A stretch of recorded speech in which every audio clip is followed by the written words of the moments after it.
Mr. Ambassador, let me bring you in first, if I may. The United Nations says a full-scale humanitarian crisis is underway in northern Tigray. There are harrowing reports from civilians who fled. What are government troops doing? Well, the government, of course, is responding swiftly in order to make sure that the necessary steps are taken to avail humanitarian access and protection to civilians. This situation, this unfortunate situation, was imposed on us after the brutal and treacherous killings of our soldiers and officers in the Northern Command by the TPLF junta. So this situation is really unfortunate. We are working speedily to make sure that everything on the ground gets running and humanitarian relief is delivered. And as you well know, the situation now is changing rapidly, with many areas being liberated. Once these are secure, humanitarian relief can enter, and of course, our people also can return back to their homes, and the normal course of life can take hold. Yeah, and I want to give Mr. Solomon a chance to respond to that, but just before I do, you say you're doing everything you can in the Ethiopian government to protect civilians, to provide humanitarian support. If that is the case, why has your government imposed a communications blackout, making it impossible for journalists to verify what's going on the ground? The communication blackout was imposed by the TPLF junta itself. You may recall that when they attacked our bases, the federal forces bases in the north, treacherously, they said themselves that they cut the communications and electricity. So it's not us who cut communications. But having said that, there's no point in belaboring this matter. The most important thing is that humanitarian relief gets there. Everything is being undertaken by the government to make sure that it gets there. And we are very much hopeful with the progress on the ground that this can be done very quickly. All right, Mr. Solomon, let me bring you on that. The ambassador there saying they're doing everything they can to protect civilians, and in fact that it is the Tigray forces that have cut communications. What's your response? I think that's that's not true. What's happening right now on the ground is actually not only a civil war, but it's transforming itself into kind of ethnic cleansing, genocide, declare population. Humanitarian assistance workers are denied access to the region. We have now around 30,000 Ethiopians from Tigray escaped violence and crossed the border to Sudan. They don't have shelter, no food, no basic needs are provided.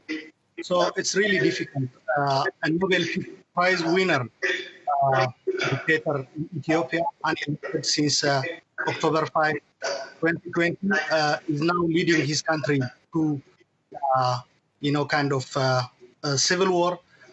On top of that, he's declaring genocide against an entire population of Tigray, and he's unleashing all his forces, all his allies.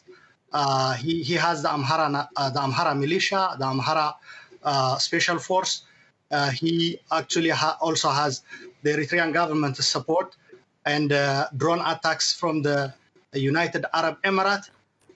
So what's happening right now is actually very different from what the ambassador tried to claim. All right, Mr. Solomon, you've made a lot of claims there. I will give the ambassador a chance to respond, but just before I do, I want to make it very clear. You're not denying, though, that the Tigrayan forces are themselves committing atrocities on the ground. Witnesses talking about an incident on November the 9th where they say Tigrayan forces were slaughtering civilians. And so if I may, not right now, but when you can, if you have some headphones, that'd be great. There's a bit of an echo on your line.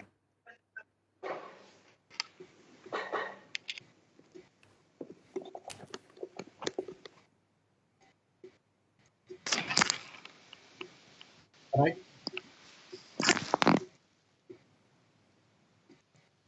Mr. Solomon, Mr. Solomon, I was asking you. You made a lot of allegations that I will put. That's not the allegations are not supported by practice. What has happened in that certain village of Maikadra is a communal clash. Actually, most of the deaths are from the Tigray side. when the troops, the special force of Tigray left the village, and before the military took over, there was a gap in between, and then the Amhara forces took this opportunity and slaughtered a lot of Tigrayans before they fled to Sudan. It was a communal clash. It was a clash between communities with different ethnic backgrounds. It was not committed by a certain army or group. So that's what I can tell you. I have been monitoring. I have been following the situation on the ground since we have contacts there. It's close to the border of Sudan. We've been using Sudanese number to contact people. What they have told us is actually different from what the government is trying to claim. Well, let me bring the ambassador propaganda. back in on that, if I may. I'm sorry to cut across you, but we don't have a lot of time. Mr. Ambassador, suggestions there that actually the Tigray forces may not have been involved in crimes on the ground. What's your response to what you've been hearing? It's really sad and very unfortunate. I mean, you can have a right to your own opinion, but you cannot have a right to your own facts. And the facts are known. The facts as established by Amnesty International itself, which cannot be accused of being pro-government. Amnesty interviewed witnesses. These witnesses, multiple witnesses, were very clear. There were attacks committed by the fleeing TPLF forces, the defeated TPLF forces, before fleeing, massacred people, not using bullets, but using atrocious means to slaughter their own compatriots. This, in any form, cannot be acceptable in any civilized country. So please, let's not enter into unnecessary debates and falsehoods. This has been clearly established.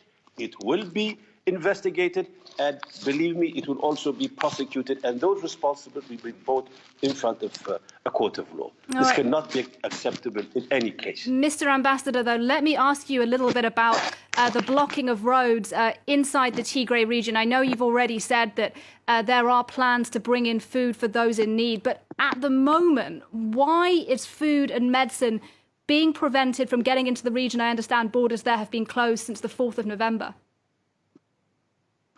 Well, it's, first of all, the areas have to be secure. Secondly, as you know, and as was reported, the TPLF junta is purposely destroying infrastructure in order to stop the advance of our troops. But as I said, we are well now on progress to making sure that food and aid is delivered.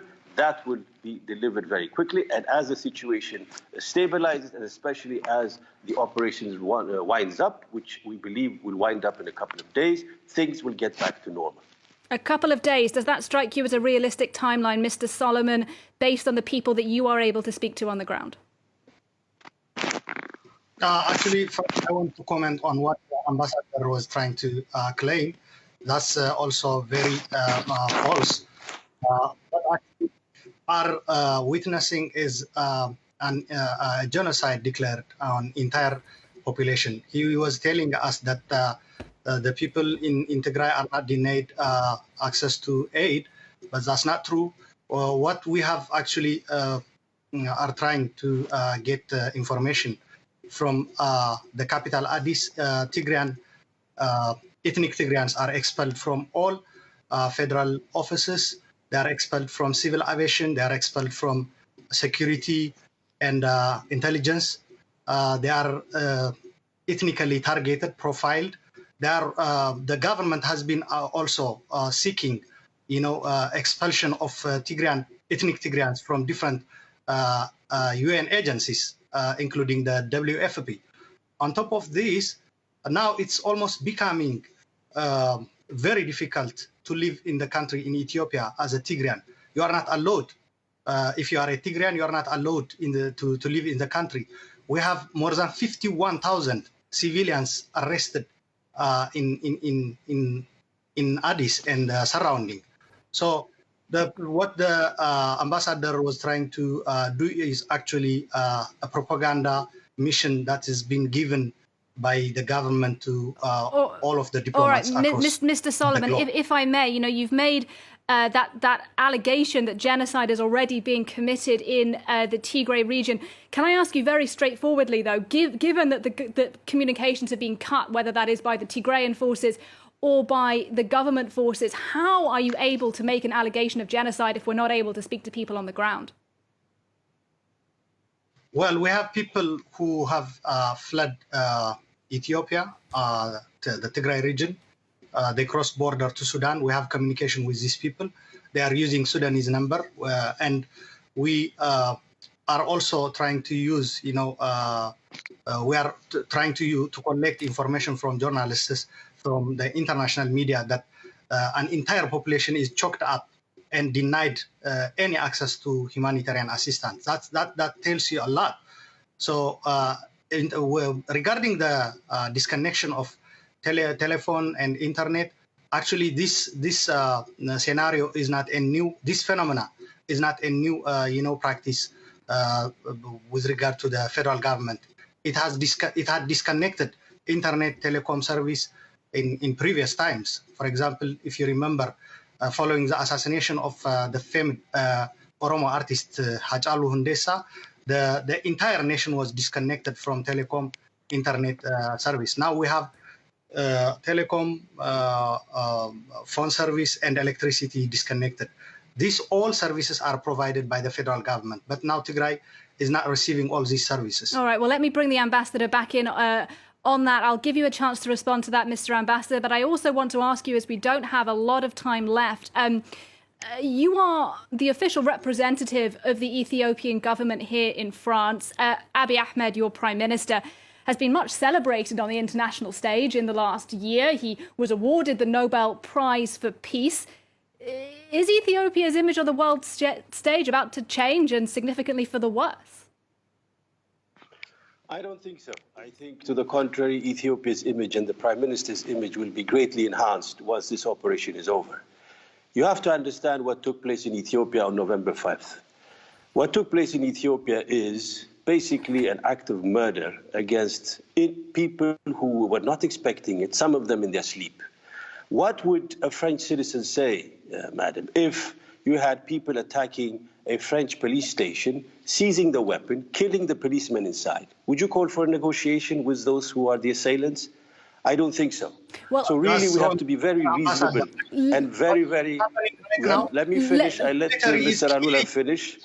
Let's let the ambassador finish, Mr. Solomon. I will give you a chance to reply shortly. We have to be very clear about what happened. This government was very patient when the TPLF went, the TPLF leadership in particular, went out of its way to basically to derail the political democratization process in the country. We also know that the TPLF is behind. Mr. Solomon, I will let you speak very shortly. 2.5 years, trying to destabilize the government.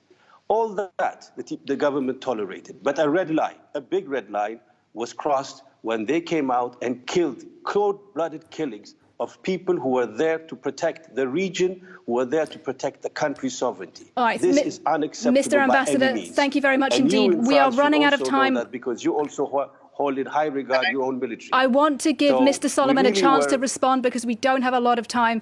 Mr. Solomon, it's clear you have things that you want to say. Tell me briefly, if you can, what's your response?